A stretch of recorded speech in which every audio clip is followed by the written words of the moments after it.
Alachua County is a jewel in north-central Florida. Its beautiful springs, majestic landscapes, commerce, and cultural centers nestled around the University of Florida make it a magnet for people around the globe.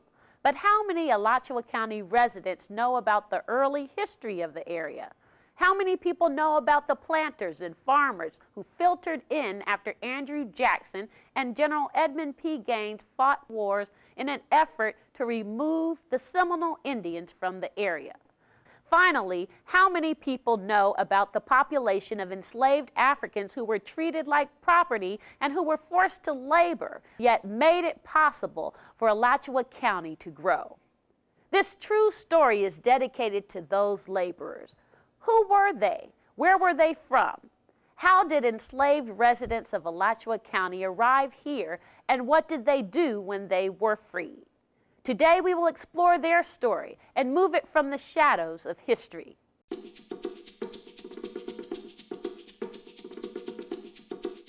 We do not know exactly where all of those who were enslaved in Alachua County came from. We do know that they had origins in Africa, the birthplace of the human race and the cradle of civilization. The Africans were taken against their will. They were intelligent, creative, and talented people with a sophisticated understanding of science, agriculture, medicine, mathematics, architecture, religion, and much more. They had families, jobs, traditions, and responsibilities in their communities. These human beings were brutally enslaved by the Portuguese, the French, the Spanish, and the English, Americans, and others. Often other Africans from different tribes would sell them. Depending on where they were taken to dungeons located along the African coast, where they awaited removal from their homeland. From the dungeons, where the normal stay was 6 months, they were placed on ships.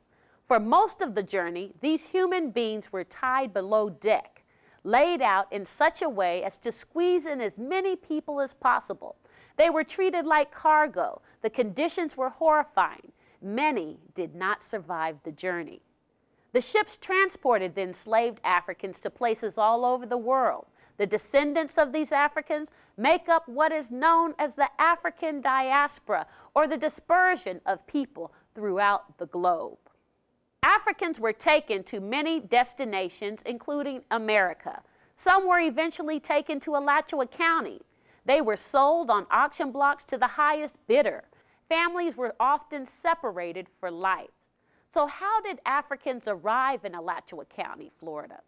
In 1860, enslaved Africans made up 54% of the population in Alachua County, the 7th largest slave-holding county in Florida. But Alachua County was not always like this. Once it was populated by the Patano Indians. Later, the Spanish established a cow farm on what was called the Alachua Prairie, now part of Payne's Prairie. Slavery existed in Florida since at least the mid-1500s, when Spanish explorers and settlers brought enslaved Africans to help build St. Augustine. When Florida was ruled by the Spanish, it was a magnet for enslaved people in slave-owning states like the Carolinas, Georgia, Alabama, and others. In Spanish-ruled Florida, they could live freely if they converted to Catholicism. Some worked as artisans, builders, and housekeepers, while others served in the Spanish military to help defend the Spanish territory. Not all Africans living in Florida at the time converted to Catholicism. Some chose to live as maroons or fugitive slaves in the Florida wilderness, hidden from white and some Native Americans who sought to re-enslave them. Still others owned property and lived among the Spanish. Some considered themselves Seminole Indians.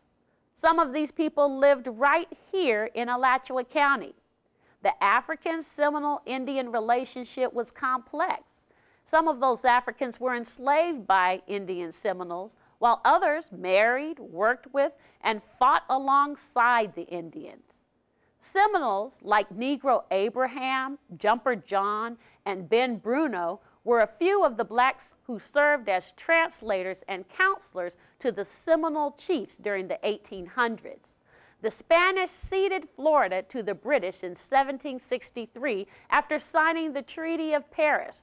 This was not good for Africans, as the British practiced a harsher form of slavery and did not afford blacks any rights.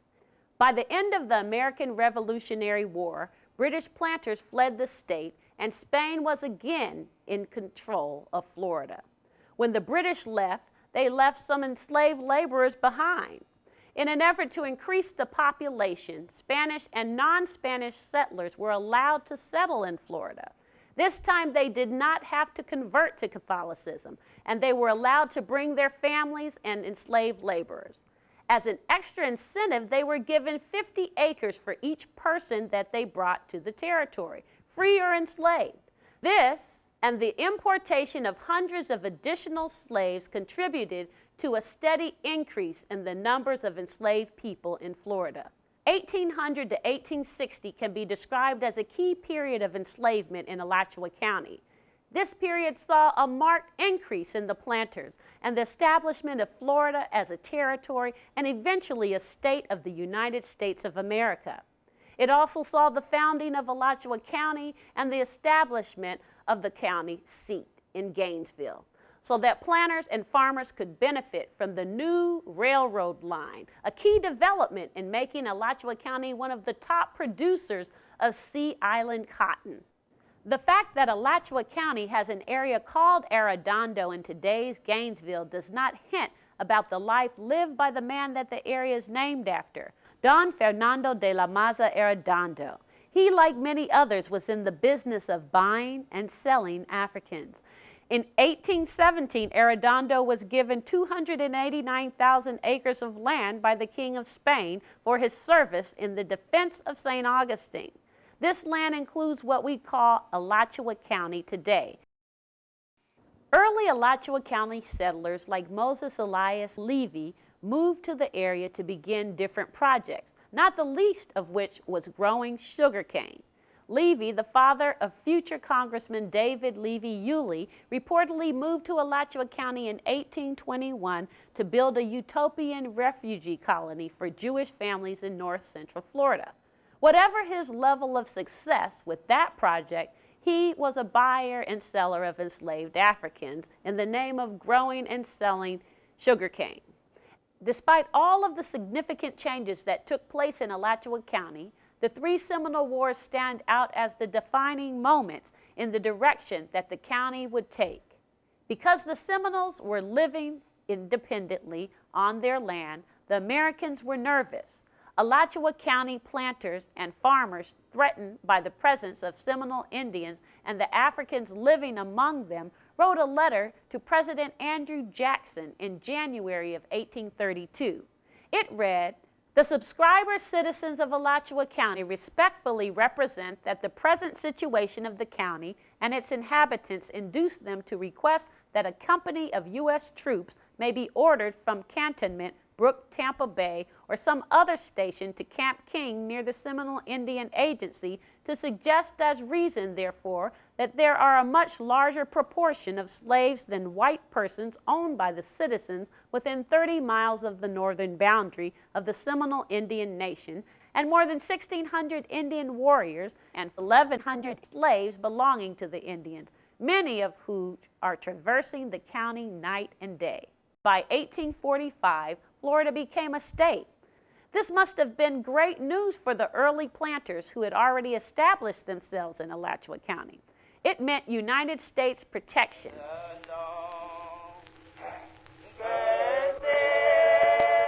Throughout all of the changes in the ownership of Florida, the Africans, for the most part, remained enslaved.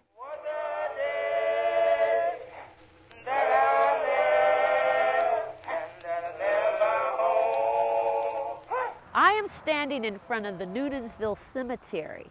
In fact, the Noonensville Cemetery is the only thing that's really left of the town of Noonensville, which was the first county seat for Alachua County. Noonanville was originally called Dells, and it was named after the planter brothers who established it. The Dell brothers were the largest owners of enslaved Africans in Alachua County. Noonanville was critical to this area. It was a place where the planters and farmers came to trade their goods. The enslaved Africans would bring things to the market to sell. In fact, if it was not for that enslaved population, Alachua County could not have grown at the rate that it did. The 1846 Alachua County tax record includes the names of owners of enslaved laborers like Stanley, Tyson, Townsend, Sanchez, Geiger, Pendarvis, Mott, Piles, and more. The oldest house in Gainesville was built by enslaved laborers who were owned by Major James B. Bailey, a cotton planter from Alabama. They started building the house in 1848. Bailey moved his family and some 34 enslaved Africans to the area in 1852. That the house is still standing is a testament to the skill and craftsmanship of those laborers. In 1853, Major Bailey sold 63 acres of his land to Alachua County to provide what would become the new county seat, Gainesville. When Alachua County residents learned that the new railroad line connecting Fernandina with Cedar Key was not going to pass through Noonanville, they voted to move the county seat southeast to the current location.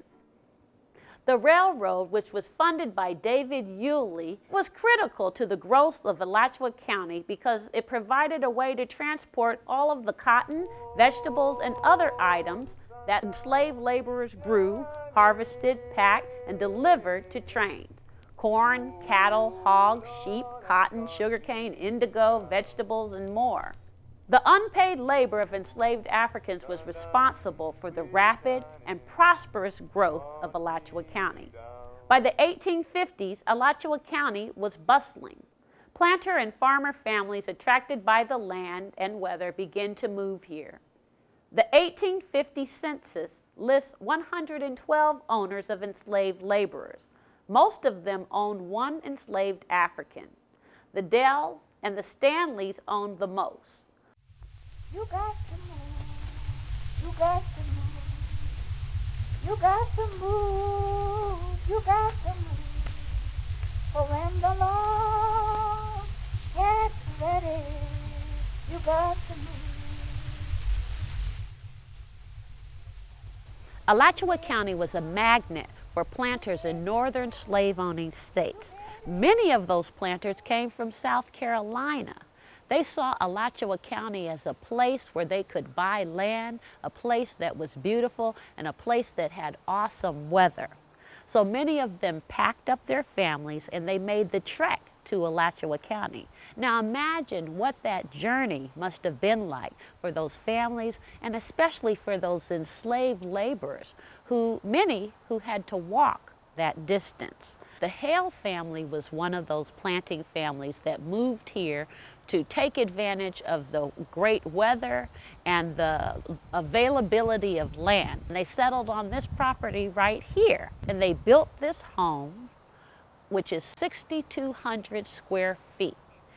Enslaved laborers worked hard, they worked long hours to make this happen. And now you can look at this home today, which is a true testimony to the skill of those enslaved laborers. If you come and visit the Hale homestead today and you look under this house, you can look at the beams which extend from one end of the house to the other, and you can actually see the axe marks that are still visible to this day.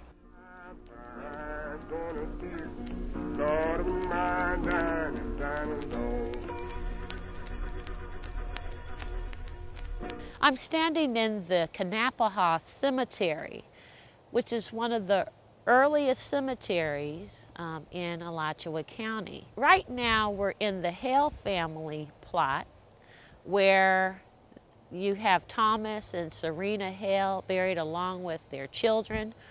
The interesting thing about this plot is we also have the grave of Bennett Kelly.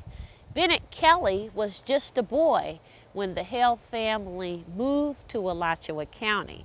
And he came here with his father, Edmund Kelly, and he worked on the plantations. After the signing of the Emancipation Proclamation, after freedom was announced in Alachua County, he stayed on and worked with the Hale family until the day that he passed in the 1930s.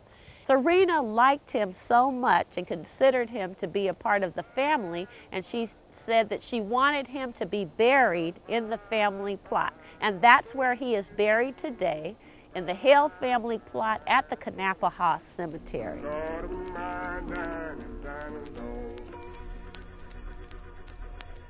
There were other Hale plantations in Alachua County. In fact, a wealthier Hale was Edward Hale, who at one time owned 100 enslaved Africans who lived in 20 cabins on his property. 4 different Hale brothers owned their own plantations, and they appear in the Alachua County tax records dated 1860 as owners of large numbers of enslaved Africans.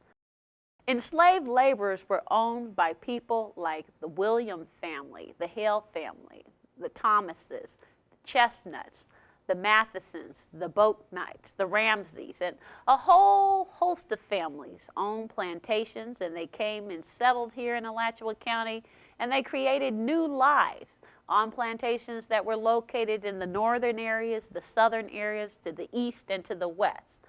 They were located throughout the county. Everywhere you go today, you can see traces of them.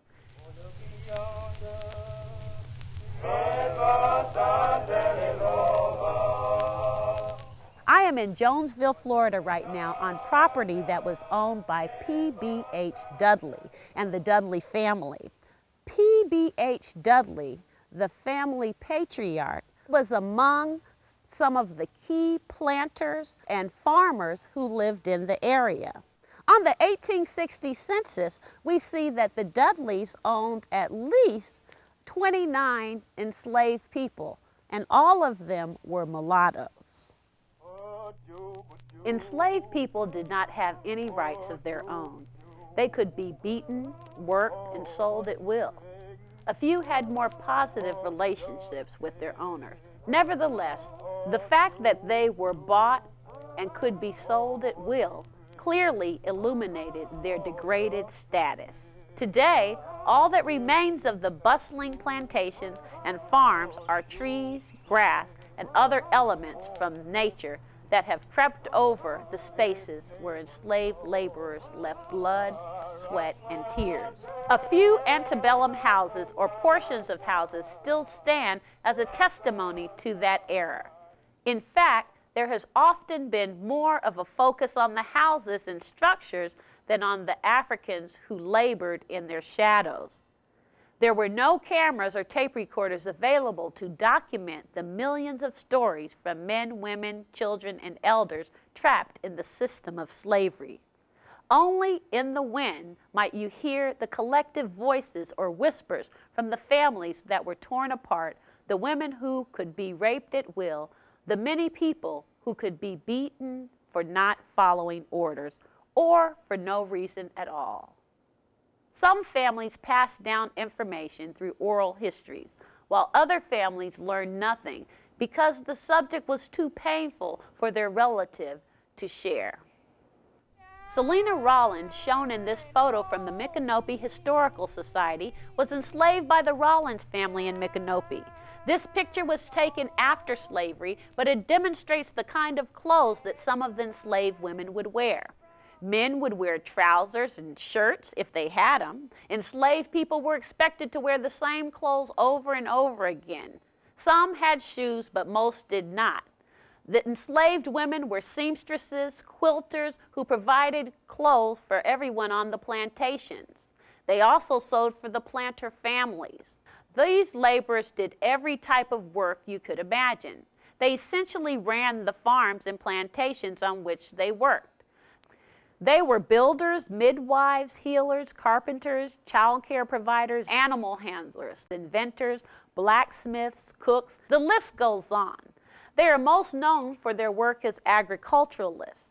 They planted, cultivated, and harvested cotton and numerous other crops that were shipped via the train to places around the country.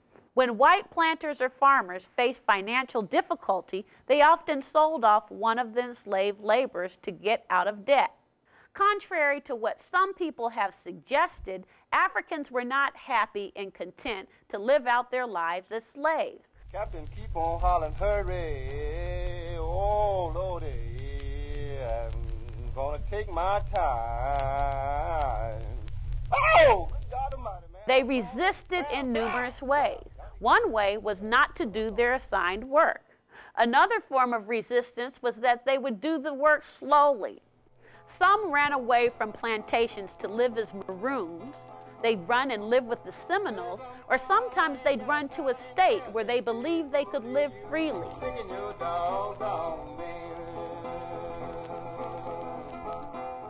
An 1864 ad in the newspaper Cotton States is titled "Ran Away." It reads, "From the subscriber near Gainesville, Florida, on the night of the 27th, a Negro man by the name of Edinburgh, black, 5'9" or 10 inches high, came from Jefferson County in this state.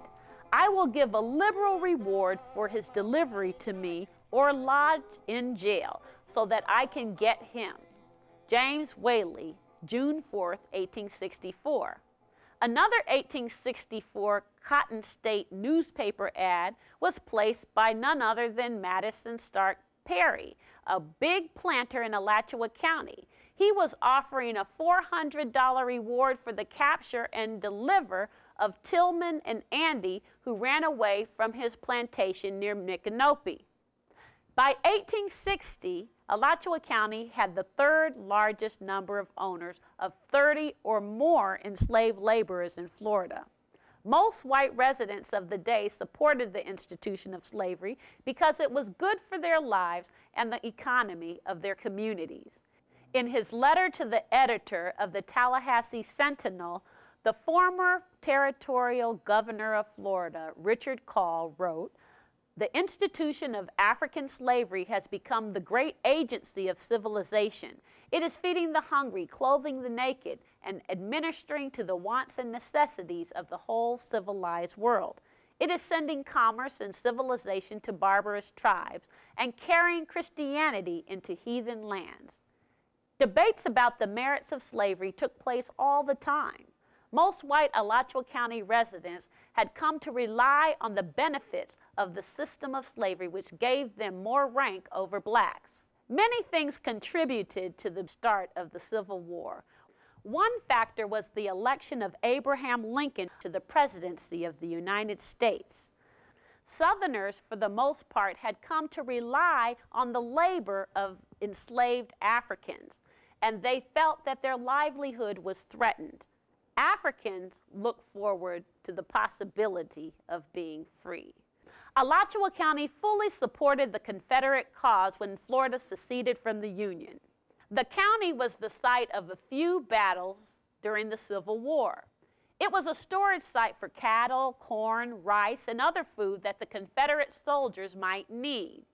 The condition of enslaved Africans did not change during the war, as they were expected to continue working. In fact, their work often increased as they had to help oversee things and assist the plantation wives in the absence of the owners.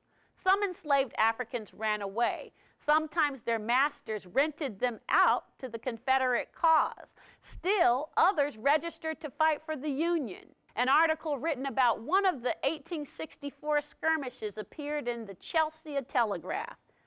36 Negroes were brought away from Gainesville. Of these, 33 enlisted, and they mean enlisted in the Union. So much for the theory that enslaved Africans were happy with their condition. The writer also describes the actions of blacks. A house servant brought in an Enfield rifle which his master had set up against a fence while superintending the work of the field hands. Bringing the weapon into the town, he insisted on being allowed by Captain Marshall to strike a blow for liberation of his race. The Negroes procured clubs and begged for permission to fight on the side of the Yankees. So much for the theory of pro-slavery men that all Negroes are and must be ignorant, debased, unenterprising, cowardly, and supine. Oh, the lions will be running in that great day, Lord. News of the emancipation in Alachua County came around May 20th of 1865. Ellen Call Long, daughter of two-time territorial governor and plantation owner Richard Call, wrote a letter to a friend at the war's end. The Negroes around the country are behaving badly, as it was feared they would do. Many plantations are entirely deserted. I have told my Negroes that I expect that they will be freed, but in any case, they have got to work, and it is only a question of whether they will work for me or somebody else. They will catch the popular feeling soon that they are free. With a Negro, it means to sleep all day under the shade of a tree, and when night comes, catch a possum or two. Ellen Call Long was not happy with the end of slavery, but the black people were ecstatic.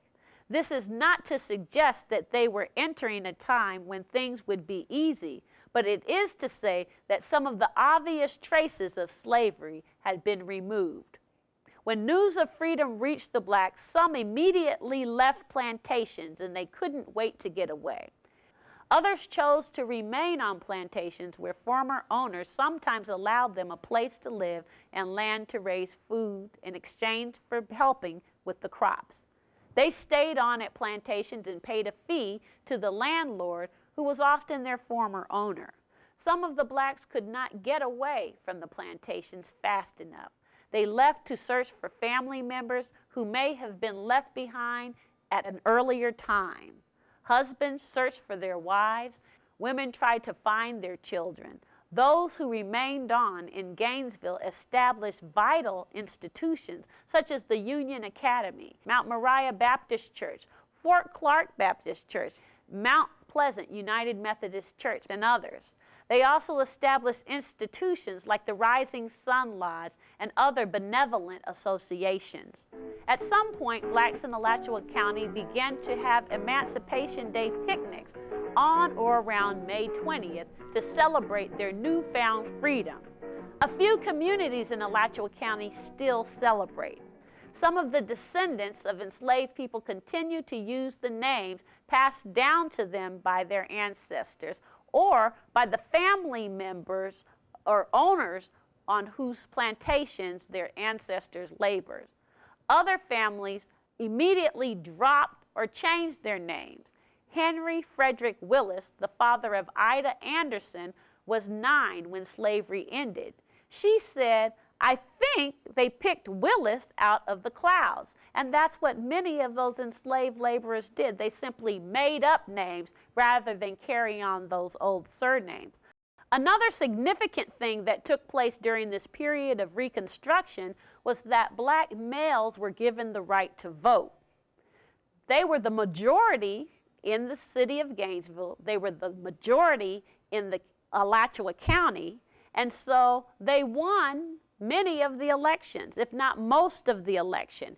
In fact, that early period of Reconstruction produced the man that we know as Josiah T. Walls. Josiah T. Walls was the second elected mayor of Gainesville, Florida. He was also a state representative. He was a teacher. He was a lawyer. He was a landowner and a farmer. He was also the last black person to represent the state of Florida in the United States Congress until Alcee Hastings and Carrie Meek went to Congress in the early 1990s.